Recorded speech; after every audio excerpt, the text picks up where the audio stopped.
Livro O Novo Nascimento, de Kenneth Hagin. Capítulo 2. Da morte para a vida. A Bíblia é um livro misterioso até encontrarmos a chave que o abre. Então ela deixa de ser um mistério e se transforma em uma mensagem. Há duas palavras que abrem a Bíblia ao nosso entendimento, e essas palavras são vida e morte. A morte tem sido um mistério em todos os tempos. A ciência fica totalmente muda em sua presença, incapaz de explicá-la. A filosofia se torna poética quando encontra esse inimigo temido do homem, e a teologia tem abordado apenas aspectos gerais na tentativa de explicá-la.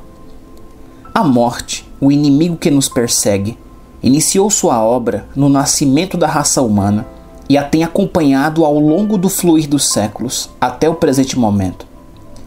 A morte não fez parte da criação, nem fez parte do plano original de Deus.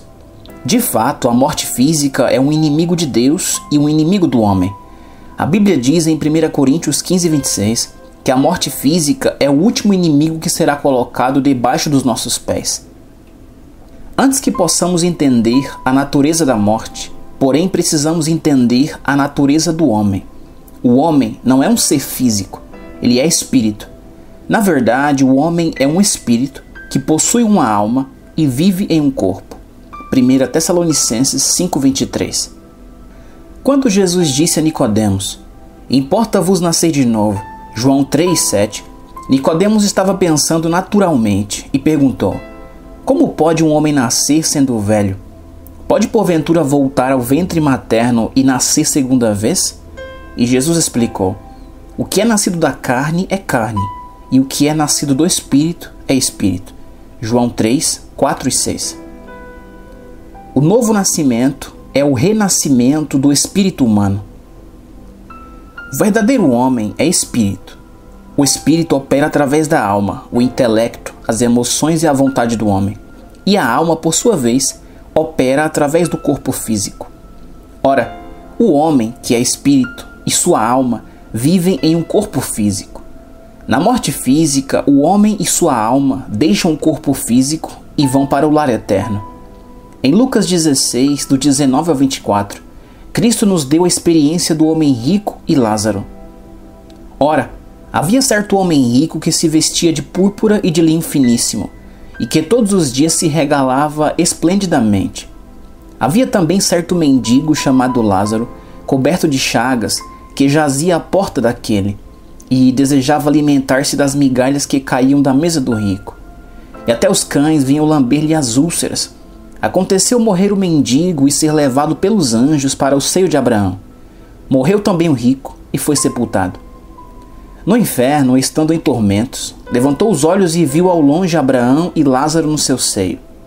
Então, clamando, disse: "Pai Abraão, tem misericórdia de mim e manda Lázaro que molhe em água a ponta do dedo e me refresque a língua, porque estou atormentado nesta chama." Lucas 16, do 19 ao 24. Lázaro e o homem rico ainda estavam conscientes.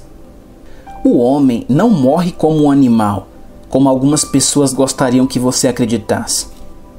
E não existe sono da alma. Vários tipos de morte são mencionados na Bíblia, mas existem 3 deles com os quais precisamos nos familiarizar. Primeiro, a morte espiritual. Segundo, a morte física. Terceiro, a morte eterna ou a segunda morte, que é ser lançado no lago que arde com fogo e enxofre. A morte espiritual veio à terra primeiro, depois se manifestou no corpo físico, destruindo-o. A morte física não passa de uma manifestação da lei que está em vigor no nosso interior, chamado por Paulo a lei do pecado e da morte. Romanos 8:2. Quando Deus disse a Adão: "No dia em que dela comeres, certamente morrerás", Gênesis 2:17, ele não se referia à morte física, mas à morte espiritual. Se o homem nunca tivesse morrido espiritualmente, ele não teria morrido fisicamente.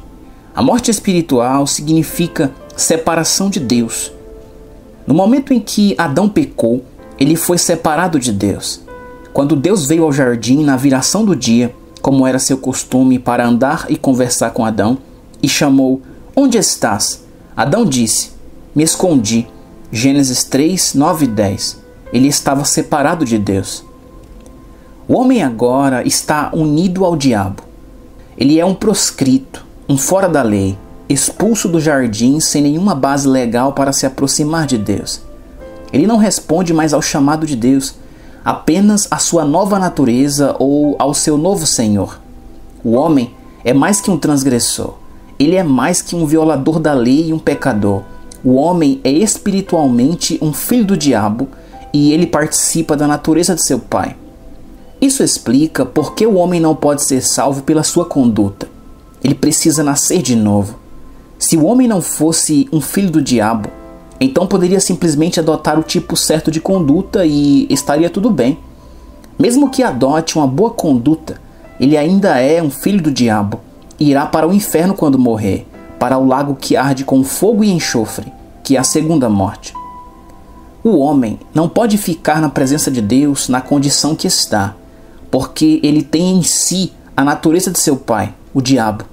Se o homem tiver de ser salvo, ele precisa ser salvo por alguém que pague a pena pelos seus pecados, alguém que lhe dê uma nova natureza. Você poderia pegar uma mula de orelhas caídas e fazer dela um cavalo de corrida. Poderia limpar os dentes e polir os cascos dela. Você poderia alimentá-la com a melhor comida, fazê-la correr ao redor da pista todos os dias e instalá-la no melhor estábulo. Mas no dia da corrida, quando for dado o tiro de largada, tudo que ela poderá fazer será saltitar pela pista, porque afinal ela é uma mula. Correr simplesmente não está na sua essência. Agora, você pode pegar um cavalo de corrida, não lhe dar um tratamento tão bom, mas quando posicioná-lo na largada e o tiro for dado, ele vai voar. Essa é a natureza dele. Ele nasceu e foi criado assim.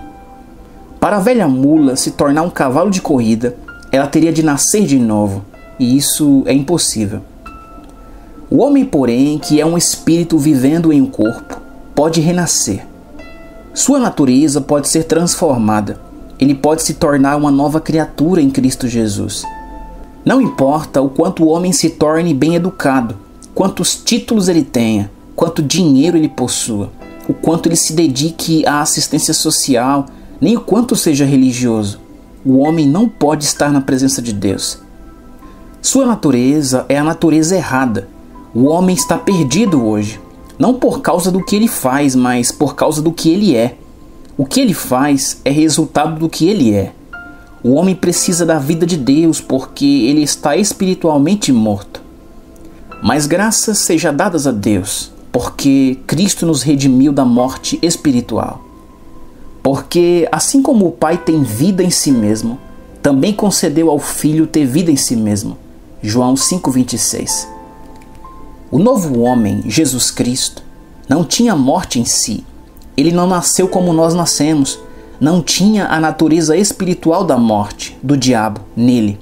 Mas a Bíblia diz em Hebreus 2,9 que ele provou a morte por todos os homens. Jesus Cristo tomou sobre si nossa natureza pecaminosa. Hebreus 9,26 diz que ele aniquilou pelo sacrifício de si mesmo o pecado. Ele tomou sobre si nossa natureza pecaminosa, a natureza da morte espiritual, para que pudéssemos ter vida eterna. Jesus disse: O ladrão vem somente para roubar, matar e destruir. Eu vim para que tenham vida e a tenham em abundância. João 10:10.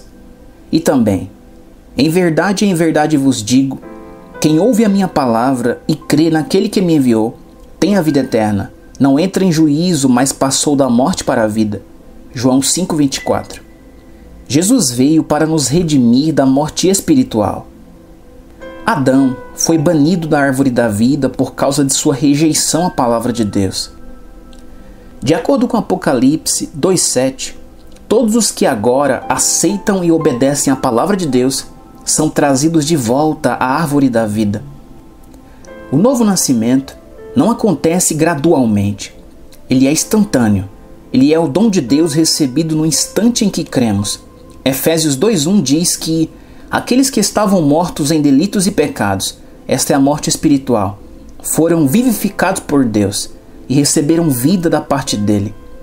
E os versículos 8 e 9 dizem como isso aconteceu. Porque pela graça sois salvos, mediante a fé. E isto não vem de vós, é dom de Deus, não de obras para que ninguém se glorie. Efésios 2, 8 e 9. Não de obras. Isso é um furo no balão do ego. O homem quer fazer alguma coisa para salvar a si mesmo, quer ter uma participação nisso, mas ele não pode. Você precisa simplesmente admitir sua impotência e sua desesperança.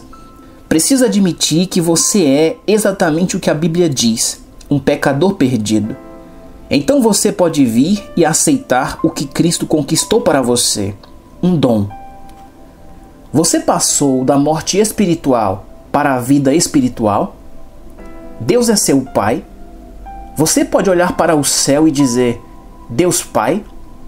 O Espírito do Senhor está dentro do seu espírito dando testemunho de que você é um filho de Deus? Você tem o Espírito Santo dentro do seu espírito clamando, Abba Pai? Sim, se você nasceu de novo. E se você não nasceu de novo, aceite a Cristo como seu Salvador hoje. Pois todos os que são guiados pelo Espírito de Deus são filhos de Deus. Porque não recebestes o espírito de escravidão, para viverdes outra vez atemorizados, mas recebestes o espírito de adoção, baseados no qual clamamos, Abba Pai. Romanos 8, do 14 ao 16.